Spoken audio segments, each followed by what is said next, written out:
today. I'm talking to my old friend, Mark Jacob. He's a former editor for both the Chicago Tribune and the Chicago Sun-Times. He wrote a book with his brother called GlobeTrotter, How Abe Saperstein Shook Up the World of Sports.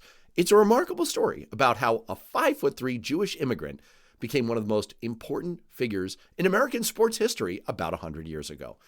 If you've ever heard of Abe Saperstein, it's probably because he founded the Harlem Globetrotters, and his drive and determination and creativity led to, among other things, the integration of basketball, the three-point line. He even had a role in breaking baseball's color line, and he had a hand in American diplomacy in the 1950s and 60s. So, Mark, why is this a story that deserves to be told?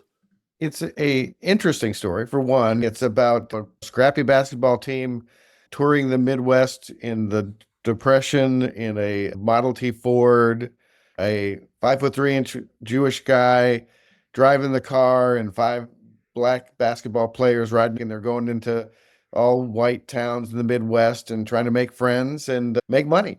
And so it has that kind of audaciousness and that sort of kind of bravery in challenging circumstances. But they ended up becoming a national and global sensation. And so it's a rags to riches story. It's a fun sports book, but it's also deals with hard issues. It deals with racism in the last century.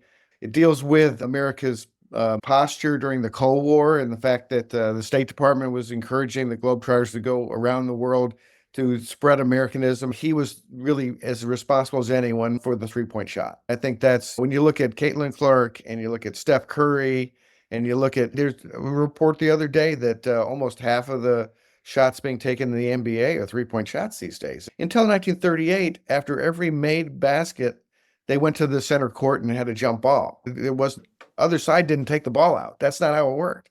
And so I think people don't know that. And so just kind of explain the history of how basketball developed. Another thing that I think people will be surprised about, and our book really breaks new ground here, is Saperstein's contributions to baseball.